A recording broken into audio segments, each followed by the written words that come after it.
The audiobooks count as reading, so I'm going to be talking about the Plucky Squire and seeing if 2 hours is once again enough to get a good impression of that game and decide if I'd keep it or refund it. Now, as far as I can see, this is the debut release for the developers All Possible Futures, and it's published by Devolver, so it's got quite a good backing to it. But what really is Plucky Squire? Well, Plucky Squire is the tale of Jock, who is the hero that you'll be playing as, and starts off and he faces a guy called the Humgrump. And you can tell from just those two names alone that this is going to be a bit of a whimsical tale and a bit more off the wall than you'd normally get. And it kind of fits the theme. It's a really interesting way that they've tried to tell this story.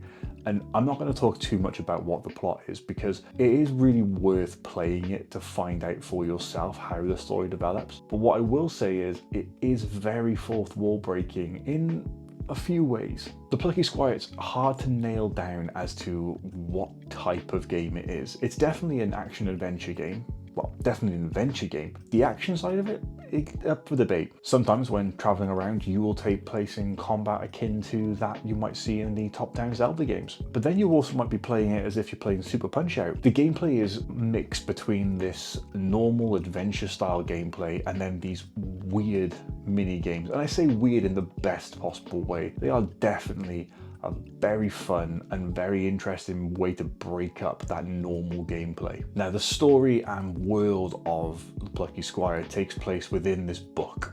Or so you think. One of the interesting parts of this is how the story kind of leaps off the pages in a literal sense. There are parts of this game which will have you exploring outside of the book, doing all types of puzzle solving and traversing different areas to flip pages and progress to the next section in a really weird way of doing adventure games, which is definitely a unique take, and it is actually quite relieving to play a game that doesn't stick to the same formula that is tried and tested with a lot of other games out there. Certainly refreshing. The main gameplay loop in this game is a pretty standard affair though, like I said. Now, the combat in the overworld, or just a normal sort of combat that isn't Super Punch-Out or other games like that, is a little bit predictable. And by that I mean it's normally melee attacks or ranged attacks. It's not exactly inviting a whole host of different ways of combating this game, but there is one thing that you will have seen which is a little bit unique, and that's some of the puzzle solving aspects which have you changing words around. Just remember, this is all set inside a book and you'll have to change words around and it will impact the enemies that are there and solve certain puzzles and allow different things to happen. It's really fun, but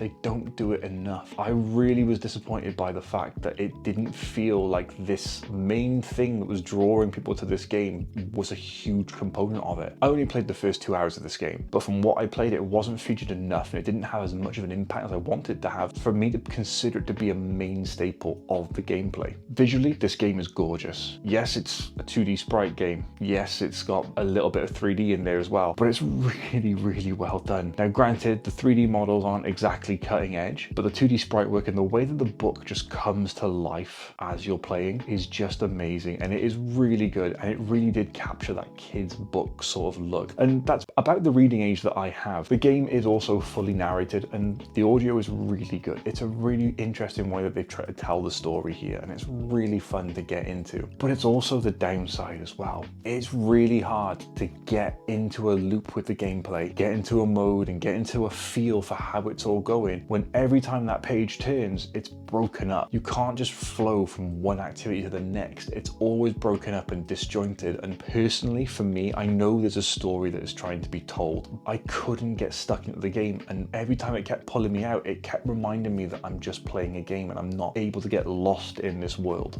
It's not the deepest of worlds, but still, like, I want to be lost in it. I want to try and get sucked into it so that I can have fun and I can just, again, forget that I'm in this game and just enjoy this whimsical affair. I love the word whimsical. Now, you can upgrade your character over time. You can unlock new abilities. You can solve even puzzles by buying things as well, and that's all done by harvesting bulbs because, you know, books require good ideas, but it doesn't really feel that deep. I don't know if it's because this game wasn't aimed at someone who's as old as I am, or if it's just because it's just not my cup of tea, but I just struggled to get into it. You can probably tell from how I'm talking about this part now, would I keep on playing it or would I refund it? Well, it's a two-part answer. I would keep on playing it, but only after I initially refunded it and bought it on a sale. I wouldn't have paid full price for it. Thankfully, it was part of the PlayStation, online extras games that you could get. So it was part of my library and I got to enjoy it without having any worries like that. If you've got it in your library, great. But personally, for me, I wouldn't be rushing out to pick it up. That said, if it's in a sale, you wouldn't go amiss with it. It is a fun game. I'm sure if you've got young kids at home, it would be a great game to play with them. But for me, it's just not it. But then maybe I'm not the target market for it. I normally listen to audiobooks, and if I'm reading physical books, well, it's usually instruction manuals.